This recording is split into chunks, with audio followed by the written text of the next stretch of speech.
योगिनी एकादशी व्रत कथा। धर्मराज युधिष्ठिर ने कहा, हे त्रिलोकीनाथ, मैंने ज्येष्ठ मास के शुक्ल पक्ष की निर्जला एकादशी की कथा सुनी। अब आप कृपा करके आषाढ़ मास के कृष्ण पक्ष की एकादशी की कथा सुनाइए। इस एकादशी का क्या नाम है और इसका क्या महात्म्य है, सो मुझे विस्तार पूर्वक बताइए।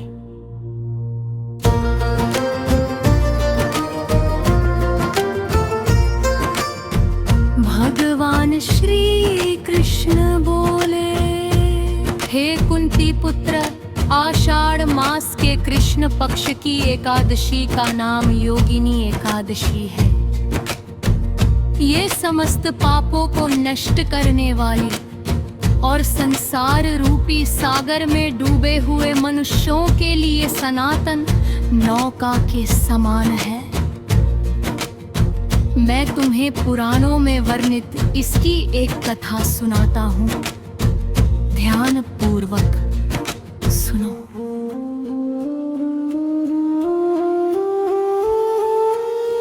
अलकापुरी नाम की एक नगरी में यक्षों के राजा कुबेर राज करते थे।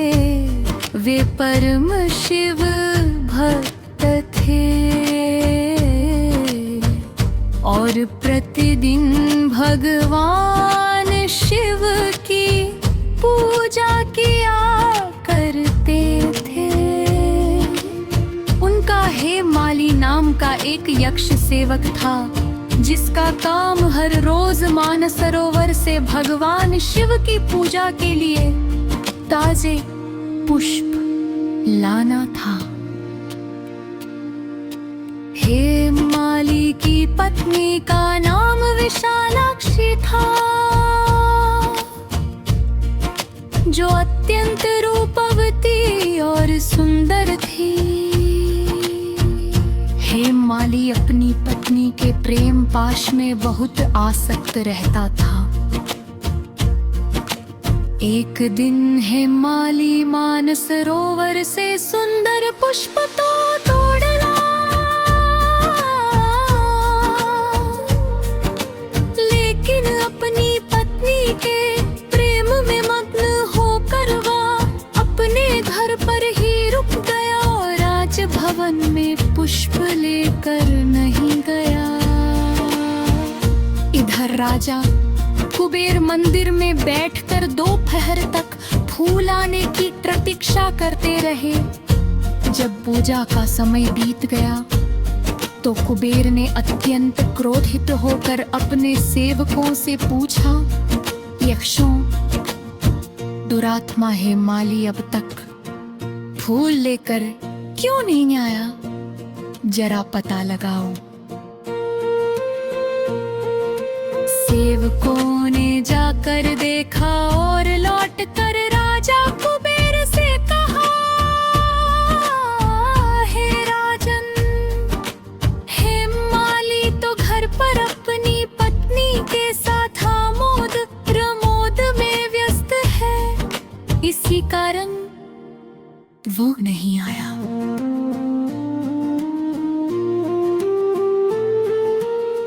ये सुनकर कुबेर का क्रोध सातवें आसमान पर पहुंच गया। उन्होंने तुरंत हेमाली को अपने सम्मुख उपस्थित होने का आदेश दिया। हेमाली भय से कांपता हुआ राजा कुबेर के सामने खड़ा हो गया।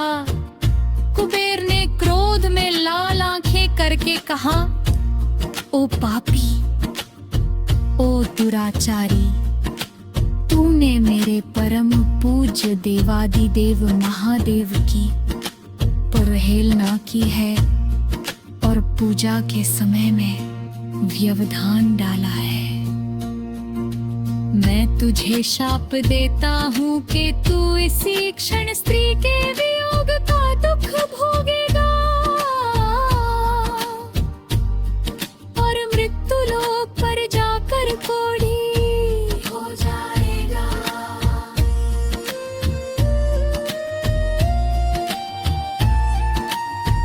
कुबेर के शाप देते ही हेममाली स्वर्ग से सीधा पृथ्वी पर आ गिरा।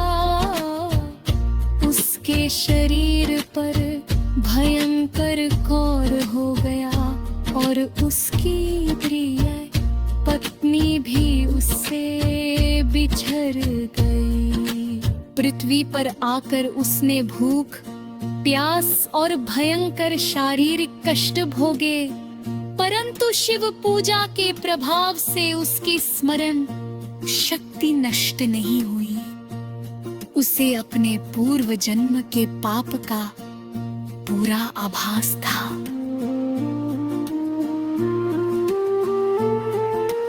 कष्ट भोगते भोगते एक दिन वह घूमते हुए हिमालय पर्वत पर पहुंच गया।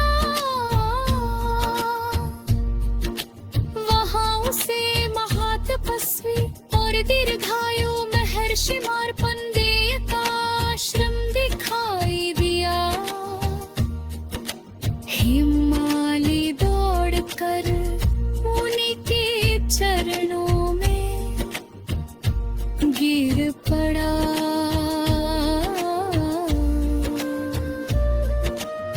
मार्कंडेय ऋषि ने उसे इस दयनीय अवस्था में देखकर करुणावश पूछा, पुत्र, तुमने ऐसा कौन सा घोर पाप किया है जिसके कारण तुम्हारी ये दुर्दशा हुई है? हेममाली ने रोते हुए सत्य वचन कहे, हे ऋषिवर, मैं राजा कुबेर का सेवक हेममाली हूँ। मैं प्रतिदिन शिव पूजा के लिए पुष्प लाया करता था। एक दिन पत्नी के मोह में फंस जाने के कारण मुझे समय का ध्यान नहीं रहा, पर पूजा के फूल समय पर नहीं पहुंच सके।